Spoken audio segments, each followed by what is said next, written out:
Everyone, welcome to my channel. Business economy में अब हम स्टार्ट करने जा रहे हैं अपना नेक्स्ट टॉपिक, जो कि है चेंज इन डिमांड। ये टॉपिक जो मैं आज करवा रही हूँ ये आपका मोस्ट इम्पॉर्टेंट टॉपिक है। इससे हर एग्ज़ाम में लगभग एक क्वेश्चन बनकर ज़रूर आता है। ठीक है, देखिए क्या है चेंज इन डिमांड, क्या होता है। चेंज इन डिमांड को आप दो वेज में समझ सकते हैं। कैसे कैसे चेंज होता है। एक तो होता है इंक्रीज और डिक्रीज इन डिमांड। ठीक है, increase and decrease in demand, जिसको आप बोलते हैं चेंज इन डिमांड। एक होता है expansion and contraction in demand, जिसको आप बोलते हैं चेंज इन क्वांटिटी डिमांडेड। अब ये दोनों चीज़ें हैं क्या, आज पूरे लेक्चर में हम यही दो चीज़ समझेंगे। ठीक है, आइए उसको समझने से पहले हमको ये समझना होगा कि चेंज इन क्वांटिटी डिमांडेड और चेंज इन डिमांड, इन दोनों चीज़ों में क्या फ़र्क है। ये दोनों चीज़ें बहुत ही अलग हैं। सबसे पहले बात करते हैं हम किसकी, चेंज इन क्वांटिटी डिमांडेड। वो क्या होती है।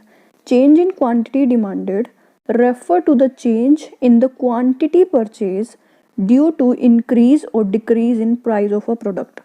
मतलब किसी भी प्रोडक्ट के प्राइस में चेंज होने की वजह से उसकी क्वांटिटी में क्या होता है, इंक्रीज हो रहा है या डिक्रीज हो रहा है। कितनी क्वांटिटी आप उसकी परचेज कर रहे हो, किसकी वजह से, प्राइस की वजह से क्वांटिटी में क्या चेंज आ रहा है आपका, उसको आप क्या बोलते हैं, चेंज इन क्वांटिटी डिमांडेड। ठीक है, नेक्स्ट क्या है हमारे पास यहाँ पे, change in demand. Change in demand का क्या मतलब होता है। Change in demand refer to the increase और decrease in the demand of a product due to various determinant of demand while keeping price as constant. अब इसका क्या मतलब है, देखो क्वांटिटी डिमांडेड की जब हमने बात की थी तो उसके अंदर जो चेंज हो रहा था डिमांड में, वो किसकी वजह से हो रहा था, आपके प्राइस की वजह से हो रहा था। और अगर हम बात कर रहे हैं किसकी, चेंज इन डिमांड की, तो इसके अंदर क्या होता है, आपकी डिमांड क्या होती है, इंक्रीज या डिक्रीज होती है। ठीक है, किसकी वजह से होती है, ड्यू टू वेरियस डिटर्मिनेंट। हमने हमारे लास्ट लेक्चर में किसके बारे में पढ़ा था, डिटर्मिनेंट के बारे में पढ़ा था। बहुत सारे ऐसे डिटर्मिनेंट हैं, फैक्टर्स हैं जो डिमांड को अफेक्ट करते हैं। उनकी वजह से जब डिमांड चेंज होती है तो उसको बोलते हो आप चेंज इन डिमांड, जब आपके प्राइस क्या रहते हैं, कांस्टेंट रहते हैं। ठीक है, तो ये दोनों कॉन्सेप्ट समझ में आ रहे हैं। चेंज इन क्वांटिटी डिमांडेड ये होता है प्राइस में चेंज होने की वजह से, और चेंज इन डिमांड ये किसकी वजह से होता है, आपके अदर्स जो फैक्टर हैं, डिटर्मिनेंट हैं, उनमें चेंज होने की वजह से। ठीक है, नेक्स्ट, अब एक चीज़ है जो चेंज इन क्वांटिटी डिमांडेड होती है ना, उसको हम कैसे मेज़र करते हैं, किससे, मूवमेंट ऑफ डिमांड कर्व से। डिमांड कर्व में क्या होती है, मूवमेंट होती है, उससे किस बारे में पता चलता है, चेंज इन क्वांटिटी डिमांडेड। और चेंज इन डिमांड के बारे में जो मेज़र करते हैं वो किससे करते हैं, शिफ्ट इन डिमांड कर्व। ठीक है, इसको भी हम आगे डीप में पढ़ेंगे कि ये मूवमेंट क्या होता है और इंक्रीज क्या होता है या शिफ्ट क्या होता है। ठीक है, इसको हम नेक्स्ट अपनी वीडियो में आगे पढ़ेंगे। ओके, नेक्स्ट है आपका यहाँ expansion and contraction of demand. ये हमने देखा था ना, दो वेज होते हैं। उसमें से फर्स्ट वे जो है हमारा क्या है, एक्सपेंशन और कॉन्ट्रैक्शन ऑफ डिमांड। ये क्या होता है, the variation in quantity demanded of a product with the change in its price. Price में चेंज होने की वजह से जब आपकी डिमांड चेंज होती है तो उसको हम क्या बोलते हैं, एक्सपेंशन या contraction. While other factors are constant, जब बाकी आपके सारे फैक्टर्स होंगे वो कांस्टेंट होंगे। बाकी फैक्टर जैसे कि रिलेटेड गुड्स के price, income, taste and preference, size of population, ये सभी जो हम हमारे लास्ट लेक्चर में पढ़ चुके हैं।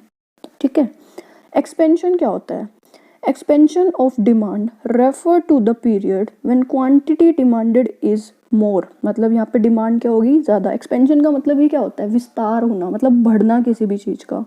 तो क्या हो रही है यहाँ आपकी क्वांटिटी डिमांड इंक्रीज हो रही है because of the fall in a price. अब आपको एक चीज़ भी पता है कि डिमांड कब बढ़ती है, जब प्राइस क्या होते हैं, कम होते हैं। ठीक है, प्राइस कम होने की वजह से जब आपकी डिमांड बढ़ रही है तो उस चीज़ को आप क्या कहेंगे, एक्सपेंशन ऑफ डिमांड, जब आपके बाकी सारे फैक्टर्स क्या हैं, कांस्टेंट हैं। नेक्स्ट हम बात करते हैं किसकी, कॉन्ट्रैक्शन की। Contraction of demand take place when the quantity demanded is less. अब यहाँ क्वांटिटी डिमांडेड क्या हो रही है जी, कम हो रही है, due to rise in the price of a product. Product के प्राइसेस जो हैं वो अप हो गए हैं और आपकी जो डिमांड है वो कम हो रही है, तो उसे क्या बोला जाएगा, कॉन्ट्रैक्शन ऑफ डिमांड। ठीक है, जब बाकी सारे फैक्टर्स क्या रहेंगे, कांस्टेंट रहेंगे। रिलेशन ये क्या बता रहा है, वही सेम रिलेशन, प्राइस और किसके बीच में, डिमांड के बीच में। ठीक है, तो ये हुआ आपका expansion and contraction of demand. For example इसके अंदर देखिए, इसको समझते हैं कैसे। Consumer would reduce the consumption of milk. Consumer क्या करेगा, वो कंजप्शन कम कर देगा, किसकी, मिल्क की। कब करेगा, in case the price of milk increases. Increase होंगे तो कंजप्शन क्या करेगा, कम करेगा, एंड वाइस वर्सा, इसी का जस्ट अपोजिट। अच्छा, अब एक बात और होती है यहाँ पे, क्या, expansion and contractions are represented by the movement along the same demand curve. एक ही डिमांड कर्व होता है, उस पर मूवमेंट होती है, तो उससे क्या आता है, आपका एक्सपेंशन और कॉन्ट्रैक्शन का पता चलता है। Movement from one point two another in a downward, ये याद रखना, इन अ डाउनवर्ड डायरेक्शन। जब डाउनवर्ड डायरेक्शन जाएगा तो उसे क्या बोलेंगे आप, एक्सपेंशन ऑफ डिमांड, की आपकी डिमांड जो है वो एक्सपेंड हो रही है। और अगर वो अपवर्ड मूवमेंट में जाएगा तो उसको क्या कहेंगे, कि आपकी डिमांड जो है वो कॉन्ट्रैक्ट हो रही है। ये कैसे होगा, देखिए आइए समझते हैं। देखिए यहाँ पे मैं क्या कर रही हूँ, एक बना रही हूँ आपके लिए डिमांड कर्व, ठीक है। इस तरफ हम क्या लेंगे, प्राइस लेते हैं, इस तरफ हम क्या देते हैं, डिमांड, क्वांटिटी डिमांडेड, जो भी आप डिमांड कर रहे हो, ठीक है। मान लीजिए कि आपके प्राइस जो हैं वो इतने हैं, फॉर एग्जांपल 10 रुपीज़ हैं, 10 रुपीज़ हैं, तो आप क्या करेंगे, यहाँ पे डिमांड करेंगे 5 यूनिट्स की, ठीक है। जब आपके प्राइस कितने थे, 10 थे, तो आप डिमांड कितनी करेंगे, 5 यूनिट्स की डिमांड करेंगे। आपके प्राइस डाउन आके कितने हो गए, 5 हो गए, कितने हो गए, 5, तो आप डिमांड कितनी करेंगे, अब ज़्यादा करेंगे, ठीक है। तो ये पॉइंट था आपका ए पॉइंट, ये पॉइंट था आपका बी पॉइंट, इससे कर्व बनता है आपका, ये होता है आपका डिमांड कर्व, जो स्लोप डाउनवर्ड होता है, क्योंकि क्या होता है, लॉ ऑफ डिमांड की वजह से ये स्लोप जो है आपका डाउनवर्ड होता है। तो इसमें क्या हुआ, जब प्राइस आपके ज़्यादा थे तो आपने कितना खरीदा, 5 यूनिट, जब प्राइस कम हो गए तो आपने कितना खरीदा, 10। तो एक ही डिमांड कर्व में जब ऊपर से नीचे की तरफ या नीचे से ऊपर की तरफ मूवमेंट होती है, तो उसको पहली बात तो क्या बोला जाता है, एक्सपेंशन और कॉन्ट्रैक्शन, ठीक है। एक्सपेंशन कब होगा, जब डाउनवर्ड होगा, डाउनवर्ड नीचे की तरफ होगा। देखो क्यों, क्योंकि यहाँ पे डिमांड क्या हो रही है आपकी, बढ़ रही है। तो ये ए से जब बी की तरफ आ रहा है तो ये क्या हो रहा है आपका, एक्सटेंशन, ठीक है। एक्सटेंशन बोल सकते हो, एक्सपेंशन बोल सकते हो, बात एक ही है, ठीक है। आ रही है बात समझ में। और अगर मैं बात करती हूँ किसकी, कॉन्ट्रैक्शन की, कॉन्ट्रैक्शन में क्या होगा आपका, मान लो कि प्राइस जो थे वो कितने थे, 5 थे, ठीक है। तो आपने डिमांड कितनी की, 10 यूनिट्स की।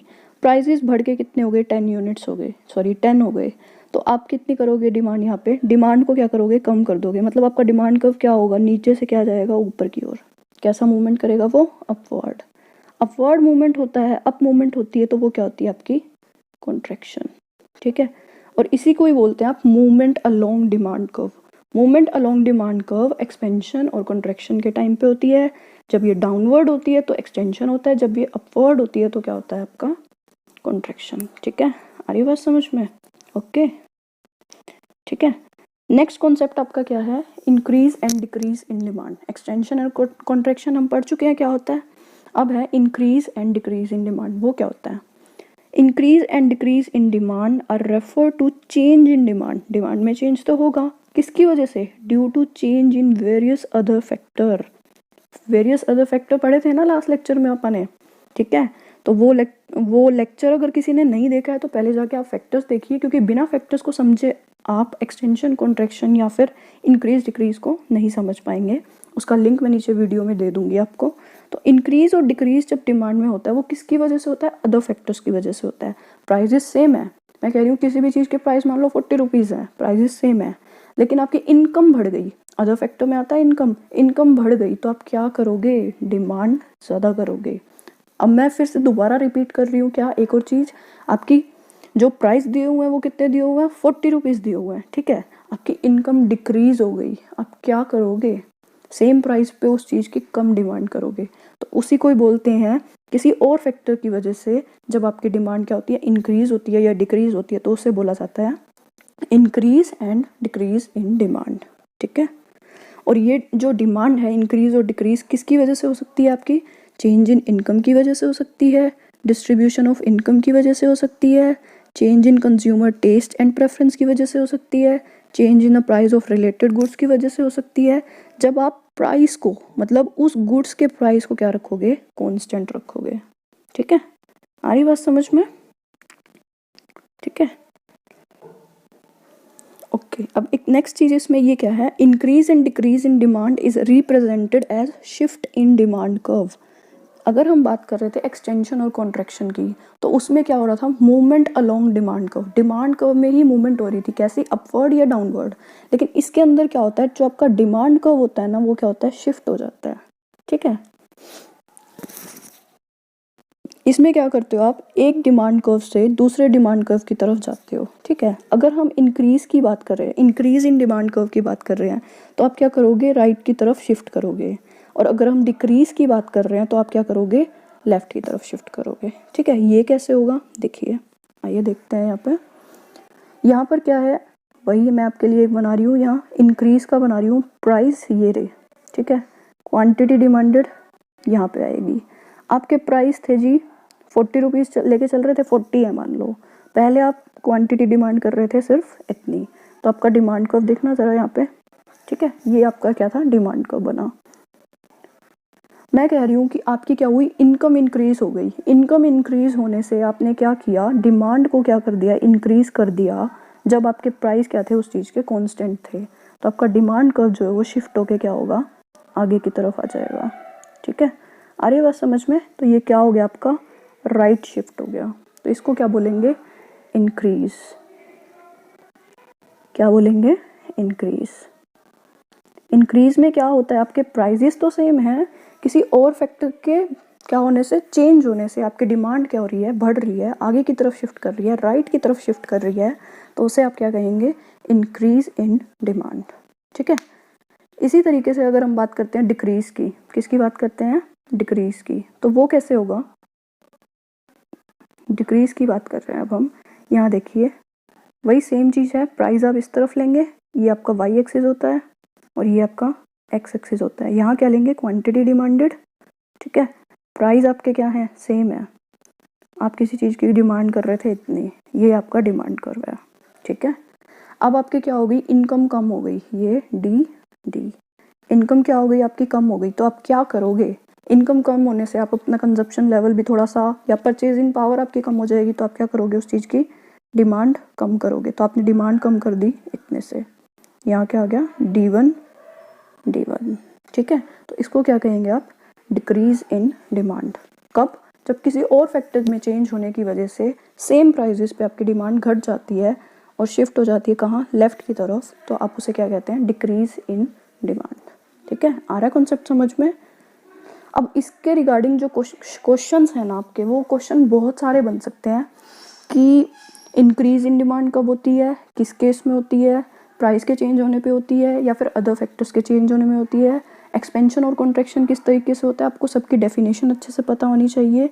ठीक है, और आपसे ये भी पूछा जा सकता है कि इंक्रीज और डिक्रीज के टाइम पे क्या होता है, शिफ्ट होता है या फिर मूवमेंट होती है, और अगर होती है तो किस तरीके से होती है, right to left, left to right, upward होगी या डाउनवर्ड होगी। तो उन सभी चीज़ों के लिए आपको पहले ये सारे कॉन्सेप्ट जो है वो समझने होंगे। नेक्स्ट लेक्चर में हम कुछ क्वेश्चंस करेंगे इसी चैप्टर से रिलेटेड। ठीक है, अभी के लिए आप इतना ही कीजिए, मिलते हैं अपने नेक्स्ट लेक्चर में। Okay, thank you.